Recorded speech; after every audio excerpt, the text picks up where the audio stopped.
Hello everybody, my name is Derek and welcome to yet another episode of SG Model Noob.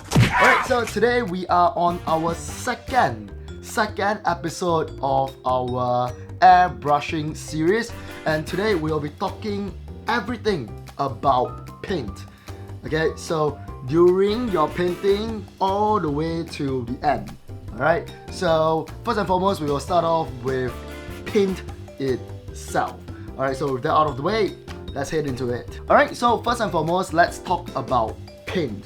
The type of paint that you use to spray your model kit. Alright, so generally there are three types as far as I know. Alright, so there are your water based, there are your lacquer based, and then last but not least there is your enamel based paint. Right? Okay, so generally I use more lacquer paint. Okay, so for lacquer paint, I usually go about 1:2.5. 1 part paint, 2 to 2.5 part thinner. Alright, and then when you spray, I usually spray at about 15 to 18 psi. Right? So that is generally for most of the paint. Even for, like, say for example, clear colors like clear purple, clear red, those I usually thin it down to 1 part paint and 2 to 2.5 part thinner. Okay, the exception will be like your metallic colors, right? So for metallic color like silver, gold, chrome, usually you can tend to thin it down a little bit more. So I mean, some people go like 1:14, but that's a bit too much.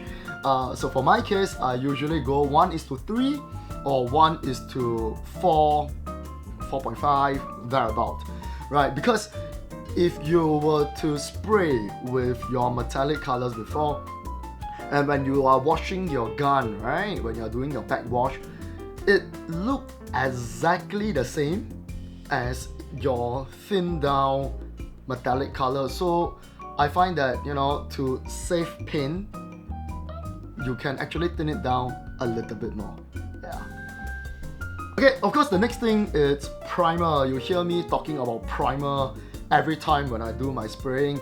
Alright, so the primer is have a couple of different types, alright, different colors as well. Gray, black, pink, white. Alright, so this actually forms a base, okay, for your second layer of paint, your base coat to stick on.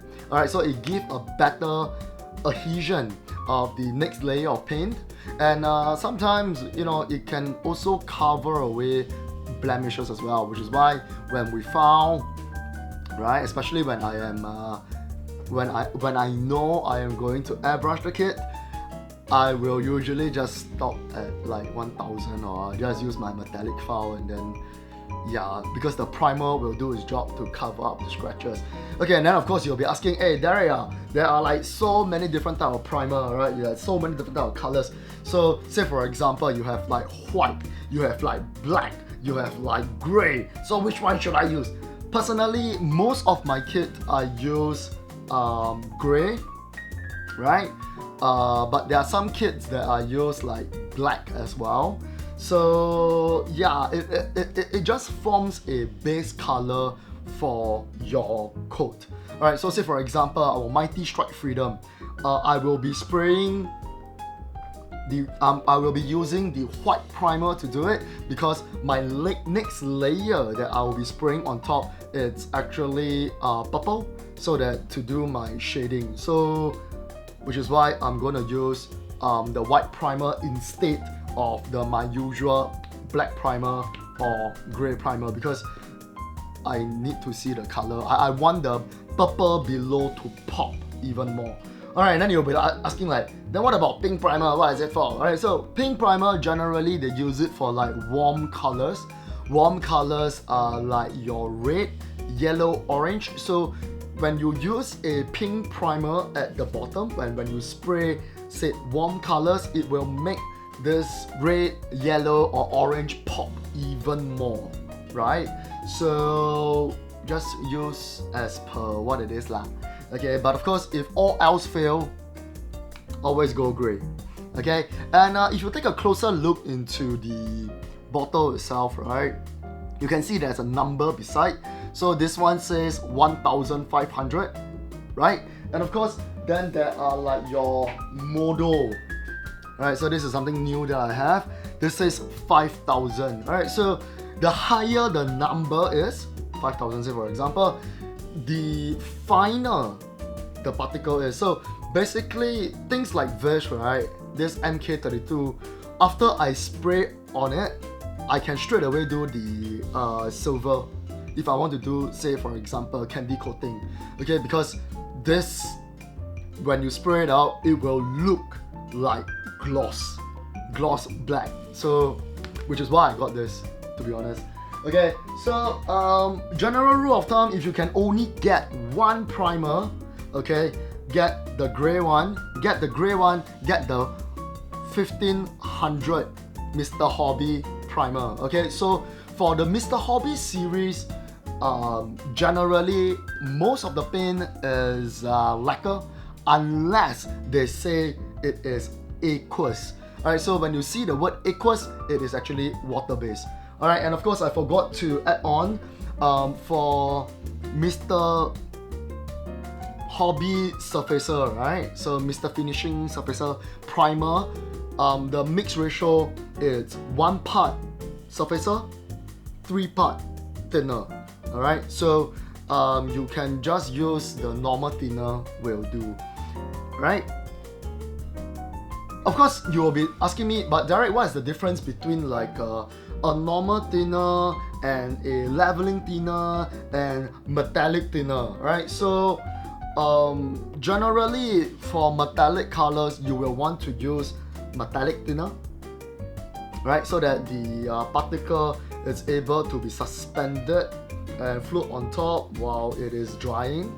So if I am not wrong, the metallic thinner takes a longer time to cure, right? And leveling thinner as well. So leveling thinner, it allows the, whenever you spray, right, it allows the paint to level out smoothly. So once again, it takes a longer time for it to cure. But more often than not, I find myself personally using the normal thinner most of the time. So, but that's me lah, that's me. Okay, so next up will be the acrylic water-based paint. Okay, so as the name suggests, water-based, it dissolves in water. So technically, you can use water, distilled water, okay, to thin down your paint, and the thinning ratio is 1:1. But on my end, especially when I'm spraying using Vallejo paint, right, I will be using 1 part paint, 0.5 part Vallejo thinner, and 0.5 part airflow improver. Now, why do I use airflow improver? It's because it has a retarder in it so that it dries a little bit slower. Alright, so that way, right, there won't be this thing called dry tipping. So dry tipping will not be as evident as if you don't use flow improver. Okay, and speaking of flow improver as well, alright, because Singapore is a very hot climate, so it tends to dry, especially water-based paint, way faster as well. So yeah, you will definitely want to add in a bit of a flow improver if you are living in a hotter climate. But generally, I don't really like to use water-based, because if I were to use water-based, I will have to top coat another layer with say for example a lacquer finish or a top coat, right, over my kit before I can use water slide decal. Because why? Because when you use water slide decal, your decal itself it's soaked with water lah. Alright, since it's water-based paint, right, so your water slide decal will eat up your paint below, and then you'll have a disaster lah.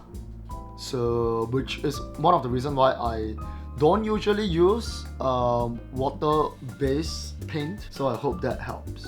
Okay, last but not least will be the enamel paint.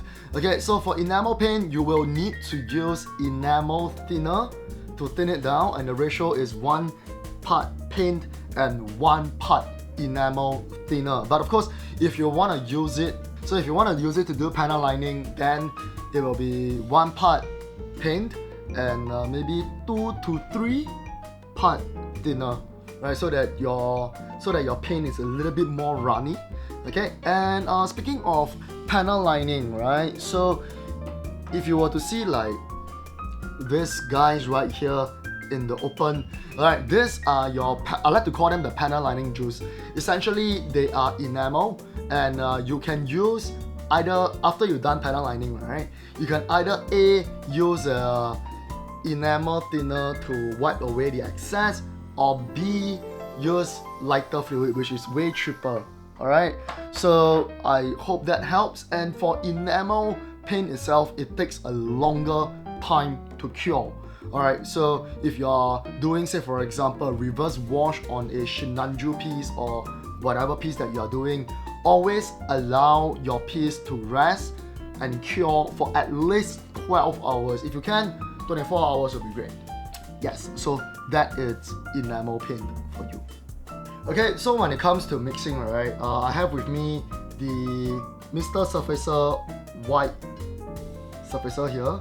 Alright, and what I'm going to do is I'm going to bring it over, alright, to my turbo spinner that is right here, like this. Alright, and let it spin for a while so that it is all well mixed. Okay, and once it's done, I will bring it back right about here. Okay, so now it is well mixed. So if you don't have a mixer, what can you do? You can always get a stick, okay, and then stir it as per what I usually would do. Alright, but meanwhile, since I got a stirrer, then use a stirrer. Okay, and then I always have like a clear bottle like this to store all the paint, right? So, and thinner, very important. Alright, so now if you take a look at this, right, it says it is 40 ml. Alright, so this particular surfacer is 40 ml. It's written somewhere around here. Okay, it's 40 ml. So which means if you do the math, right, 40 ml 1:3. That means I need 120 ml of my thinner.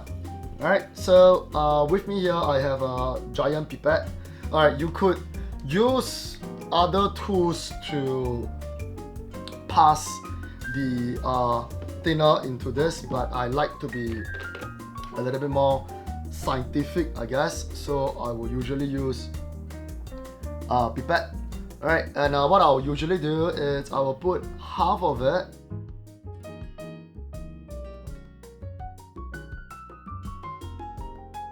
Okay, so there's 88 ml of thinner inside here now, and then just now this is shook, right? So I'm going to go ahead and pour everything in.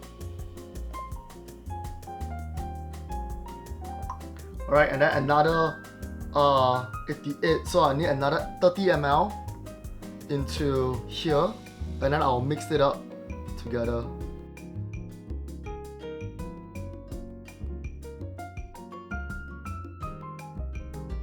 And once this is done, I will put this, like I'll put some ball bearing in, right, so that it gives a better mix. I'll put one here, right, then cap everything.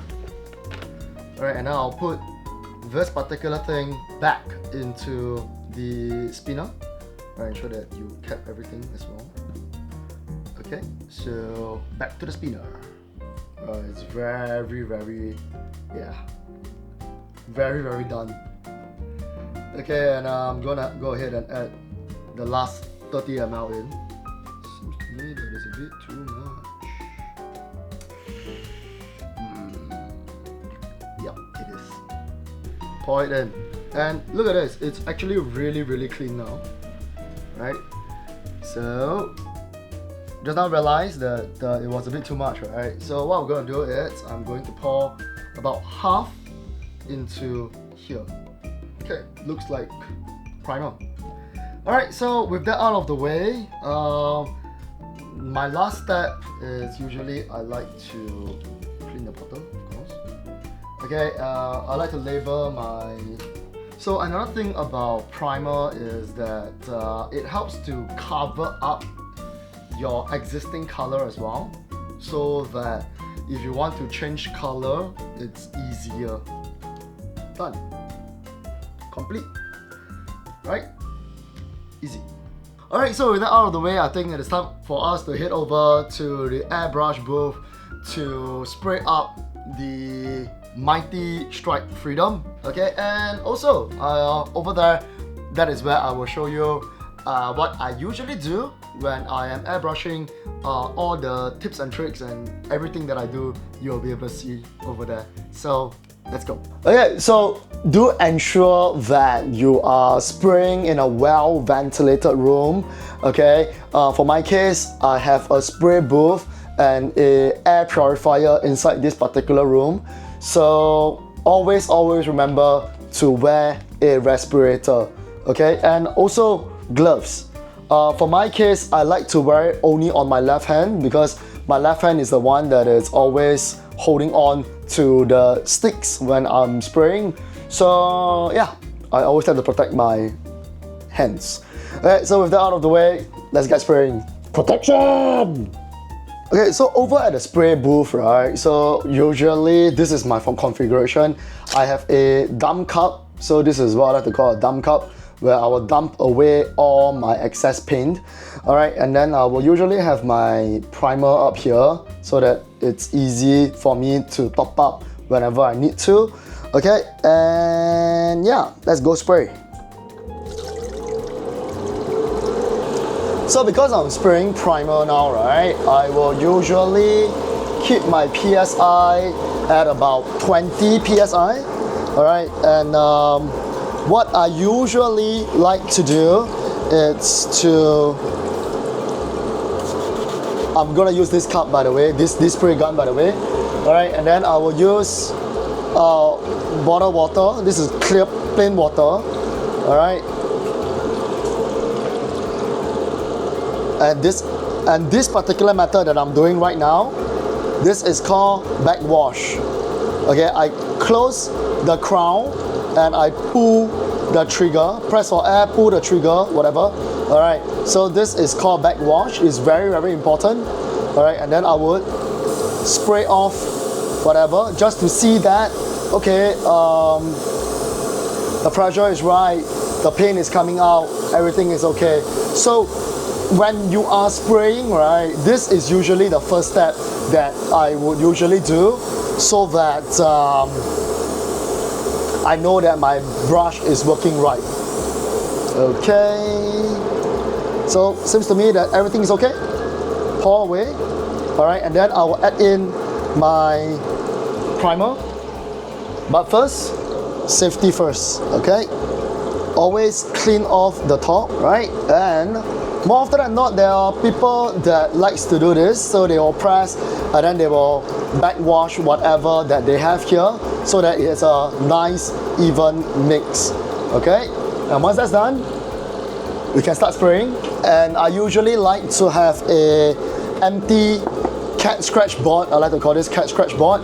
Alright, at the side to house all my parts. Okay, so we'll start with the wing.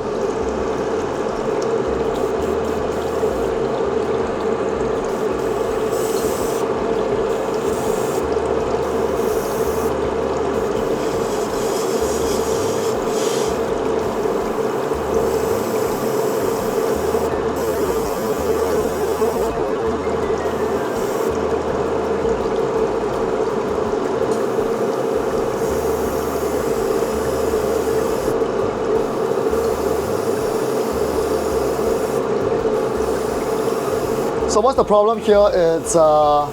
It's too thin, right? My primer is too thin, which is why you see all this like weird stuff over here. But it's okay, it's fine. So why is primer important, right? Is that if you can see over here, don't know whether you guys can see it, but if you can see over here, there's a spot right here, right, that is left behind due to the injection gold, right? So you will want to use like a primer to cover it up so that it doesn't show when you assemble it, right? Again, of course, I don't know whether you all could see what I did just now, right? I would usually press for air outside. This is what they like to call blow off. All right, I will blow off at the side, okay, and then I will pull for paint, and then I will go into my piece itself. All right, so why do I do blow off? That is because I wouldn't want that if there's any residual paint at the front, I do not want it to splat on my project itself. Okay, so now that I'm done priming all my parts, right? And then now I have like some of the primer left inside. So what I'm gonna do is I'm going to change color, right? So when you're doing intermediate changing of color, what I like to do is I just pour out whatever excess that I have in my paint cup back into the bottle. Remember to cover it up and put it away. Okay, and of course next bit, that is for me to wash this particular cup. Alright, so it is like washing the full airbrush, but it's just that now you are just changing color, right? Okay, so I'm gonna go ahead and press it and do a reverse flow or back flow, they call it, right? So once again, that is just pressing down the front part of the crown and pull back the trigger, pressing down and pull back the trigger, okay, and then pour it away. Okay, so after, like I mentioned, after the first time, I always like to wipe the container itself. So now I will use a paper towel and just go ahead and stuff it in to the cup itself and just give it a good wipe.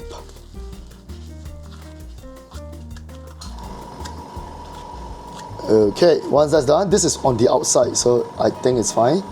Alright, and then what I'm going to do is I'm going to do a reverse flow again, back flow. Okay, you see when I press, you can see that stream of white primer, white paint is coming up. Okay, so as much as possible, you'll want to try to backflow until your gun is clean, right? So I will do it like 3 times. All right, now it should be quite clean. Yeah, there we go. It's no longer murky, so it is now really, really clean. And after which, I will just spray everything away. All right, now I'm spraying on the serviettes or the paper towel because I also want to clean the outside as well. Okay, clean the outside of the gun. Okay, and then once again, you will want to clean the crown itself. All right, you want to clean this particular bit right here. So once again, spray into your cotton bud. Okay, pull your trigger back and go ahead and remember to pull your trigger back because you wouldn't want to hurt your needle, right?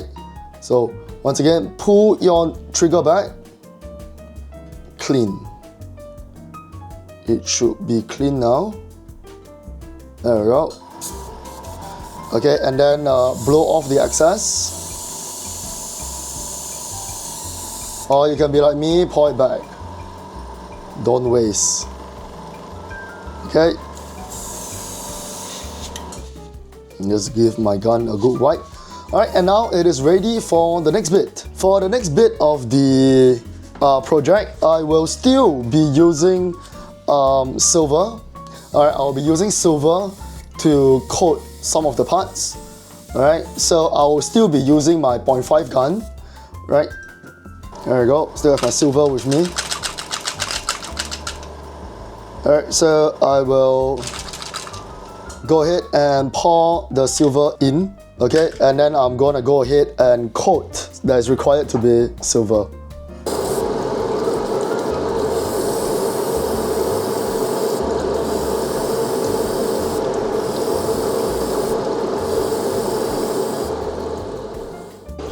Okay, so meanwhile, I'm gonna go take a break for dinner. So we can't just leave the cup like this. So what I'm gonna do is I am going to wash my airbrush. Right, so I have a jump wind color thinner, tools cleaner. Right, so what I'm gonna do is I'm gonna proceed on to pour the tool cleaner in. A little bit will do. Alright, and then dirty. Alright, what you want to do is press and hold, backwash.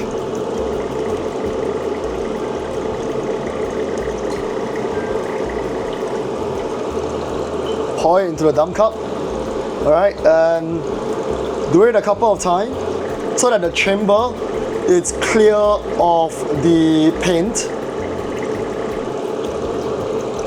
Right, and what I usually like to do at this point of time is to take a paper towel, go into the container and give it a good wipe. So I'm gonna go ahead and do that. Still quite dirty inside. Right, and then a little bit more clearer. Okay, and then I'm gonna back flush again. It is still milky, okay, and I'm going to use the paper towel, soak up whatever is inside, clean the interior of the cup and exterior as well. Okay, as such, and again, pour away. The bottom is a bit dirty.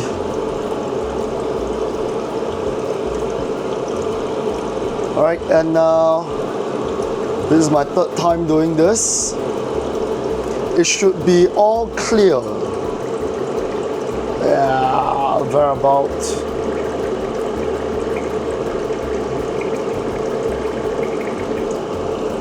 Yep. I think I need to do it one more time. Let's whip it one last time. Aha. So it seems clear right now, right? It's way clearer. All right, so the next thing I'm gonna go ahead to do is to actually spray out everything. Not everything per se, but I'll just start to spray out. All right, and then take a cotton bud, spray onto the cotton bud, and because I want to clean the inside. So what I'm going to do is I'm going to pull back my trigger, and you will realize that it will start drawing all the paint, all the content inside, which is the tool cleaner. And I'm just going to go ahead and clean it. Look at the amount of white paint. All right, the other side is clean. Pull back your needle, because you wouldn't want your needle to be stabbing. You wouldn't want your cotton bud, rather, to be stabbing into your needle. So just give it a good clean, all right, and then flush everything out. Okay, at this juncture, I will also want to use a paper towel because this is a prolonged period of break. I'm going to take out the paper towel, and I'm going to spray. Essentially, whatever tool cleaner is inside here is clean, right? So I'm just gonna spray it out. All right, because the next thing is I'm going to wash the needle, right? Okay, so I'm gonna open up the back. I only want to remove the needle, Go ahead and pull it out. Alright, be careful of your gun. Then, this is the part that has the tool cleaner on it. Take it, wipe a couple of times, open up. You see all the gunk. Alright, open up. And because it's soaked through, so what I will do is I will, right now it should be totally clean. Yep. Alright, and then once it's clean, we'll just want to put back your needle. Once again, if you feel any resistance at all, stop, pull out and push it back in again. Alright, and it should come out nicely. Alright, and then I'm going to lock it back. I'm gonna use water.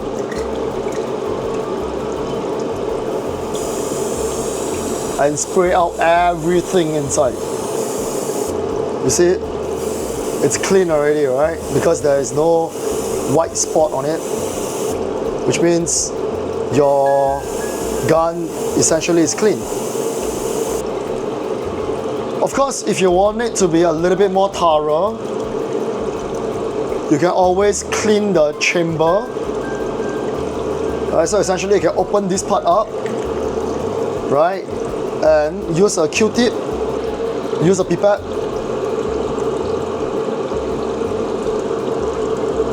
Put a few drops in, right? And take another Q-tip, okay? And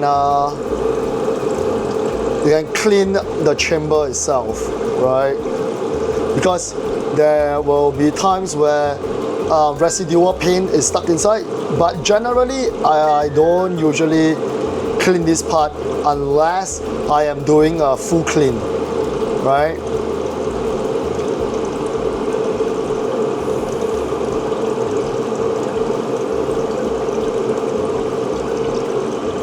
There we go, and then spray out the excess, cap, the paint cup. This one, the cap for the tool cleaner, and put it aside. Yep, and we are done cleaning this gun. Okay, so I guess that's all about it about airbrushing. Okay, so I think I'll just add in some bonus tips for everybody as well. So I think first and foremost, start off with like cheaper airbrush first. Alright, so cheaper airbrush like the my 0.2mm, this airbrush is I think less than $20. Alright, and the other one that I have with me is the Master airbrush. Alright, my 0.3mm airbrush that I'm using. This is also quite competitive. I would say the price is quite competitive. You can get it on like Amazon or whatnot. Alright, so yep, get like cheaper airbrush first. Alright, because even if you break it, you won't feel all that hard pain, you know what I mean? So yeah. Alright, yes, someone asked me, hey, then do you use like a more expensive airbrush? Yes, I do. Right, I have with me like Iwata, I have with me like the Madworks M201 Plus. Right, this is mid-range. This is, to me, this is high-range. Right, but I think that I will only start to use them when I get better at taking care of my airbrush. And speaking of taking care of airbrush, right now with me here, I have this Badger needle juice. Alright, what you need to do after you have cleaned your airbrush, okay, full clean, what you can do is you can just drip like 2 drops, okay, onto a paper towel, right, and then just wipe the needle so that it is clean, okay, and smooth as well. So that's usually what I do after I clean my airbrush. I didn't put it in the video, I'm so sorry. Yeah, but since you're here, then yeah, bonus tips. Okay, so yes, and of course one thing to add, this is a mistake that I made when I first started out airbrushing. It's mixing thinner into the wrong type of paint. So say for example, I thought that the Mr. Hobby thinner can be used for the Vallejo paint. It cannot be used. I think more often than not, a lot of people will be like, out there in the market there's so many different type of thinner, how do I know which is which? Alright, so a general rule of thumb, more often than not, the thinner that you see in the base, right, it's a lacquer based thinner. Alright, so if you really want to look for water based thinner, then ask the friendly store owner. If you're buying online, then type water based thinner, usually it will pop up. Okay, and once again, also enamel thinner used for enamel paint. Okay, now what happens if you don't use the correct thinner to the correct paint? Worst come to worst, alright, it will not cure properly, or it will just clump up the paint when you mix them. So please use the correct thinner. Okay, so I think on that note, I guess that's that. And if you do have any question at all that you want me to clarify, please add in the comment down below. I will do my best to give you the answer. Okay, if I don't know the answer, I will go and research. Yeah, that's my promise to you. And perhaps share with me, right, what are your favorite types of paint that you use, be it like lacquer base or water base or enamel paint. Alright, so yeah, share with me down in the comment, and thank you so much for joining us right here at SG Modern Noob for me to talk about airbrushing. And if you haven't checked out the first episode, do click over here and it will bring you right there. Alright, so on that note, see you in the next one.